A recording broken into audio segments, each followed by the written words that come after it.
তো আমার সাকিবিয়ান দর্শকরা কেমন আছো সবাই? আশা করি সবাই অনেক অনেক ভালো আছো।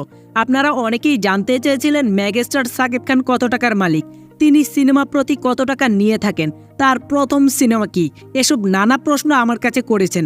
আজকের ভিডিওতে আপনাদের মেগাস্টারের সেই সব প্রশ্নের উত্তর দেওয়া হবে। আপনি যদি সাকিব খান সম্পর্কে অনেক প্রশ্নের উত্তর জানতে চান তাহলে অবশ্যই সম্পূর্ণ ভিডিওটি দেখুন। আর যদি আপনি সাকিব খানকে ঘৃণা করে থাকেন তাহলে আপনার জন্য এই ভিডিওটি না।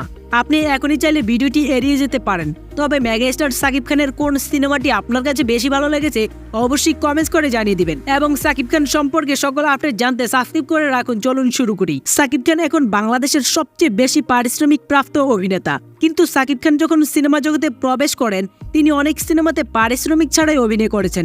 তবে প্রথম দিকে তিনি 30,000 টাকা পারিশ্রমিক নিয়ে কাজ শুরু করেছিলেন। পরে সময়ের সঙ্গে সঙ্গে তার পারিশ্রমিকের পরিমাণ বাড়তে থাকে। তারকা খ্যাতি বৃদ্ধি পাওয়ার সঙ্গে সঙ্গে পারিশ্রমিকও বৃদ্ধি পেয়েছে। বর্তমানে তিনি প্রতি সিনেমার জন্য পারিশ্রমিক হিসেবে নিয়ে থাকেন 60 থেকে 70 লক্ষ টাকা। তবে 2023 সালে প্রিয়তমা সিনেমা থেকে প্রায় 1 কোটি টাকা নিয়েছিলেন, কেননা সেই সিনেমার আয় ছিল প্রায় 43 কোটি টাকার উপরে। তবে এবার এর থেকেও বেশি পারিশ্রমিক নিতে পারে তুফান সিনেমায়। এছাড়াও বিজ্ঞাপনের জন্য 1.5 থেকে 4 লক্ষ টাকা নেন তিনি। স্টেজ শো বা টেলিভিশনে অনুষ্ঠান করার জন্য আলাদা পারিশ্রমিক নেন বাংলাদেশের সিনেমার এই সুপারস্টার। জানা গিয়েছে সিনেমা, বিজ্ঞাপন, স্টেজ শো, টেলিভিশন শো থেকে প্রতি বছর 1.5 কোটি টাকারও বেশি আয় করে থাকেন সাকিব খান। এছাড়াও এসকে ফিল্মস নামে তার যে প্রযোজনা সংস্থা আছে তার থেকেও আয় করেন তিনি, এবং একটি ইউটিউব চ্যানেলও আছে। তবে তার নিজের স্থাবর এবং অস্থাবর সম্পত্তি মোট কত টাকা আছে সেটা নিয়ে প্রকাশ্যে কিছু বলেননি সাকিব খান। বাংলাদেশের সিনেমার এই কিং খানের সম্পত্তির পরিমাণ $40 মিলিয়ন বেশি। এটা বাংলাদেশের টাকায় প্রায় 430 কোটি টাকা।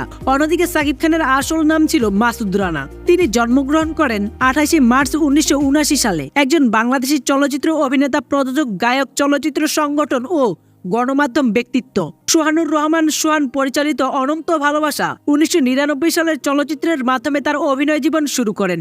তিনি গণমাধ্যমে কিং খান ও ঢালিউড কিং হিসেবে সম্বোধিত হন। সাকিব খানের 2 দশকেরও বেশি সময়ব্যাপী ক্যারিয়ার রয়েছে, যে সময়ে তিনি 250টিরও বেশি চলচ্চিত্রে অভিনয় করেছেন এবং বাংলাদেশের অন্যতম সফল অভিনেতা হিসেবে বর্ণনা করেছেন। তার বেশিরভাগ ছবি ব্যবসায়িক ও সমালোচিকভাবে সফল। এছাড়াও যদি আপনার কোনো প্রশ্ন থাকে মেগাস্টার সম্পর্কে অবশ্যই কমেন্টস করে জানিয়ে দিবেন। পরবর্তী ভিডিওতে সকল প্রশ্নের উত্তর দেওয়া হবে আশা করি। ধন্যবাদ সবাইকে।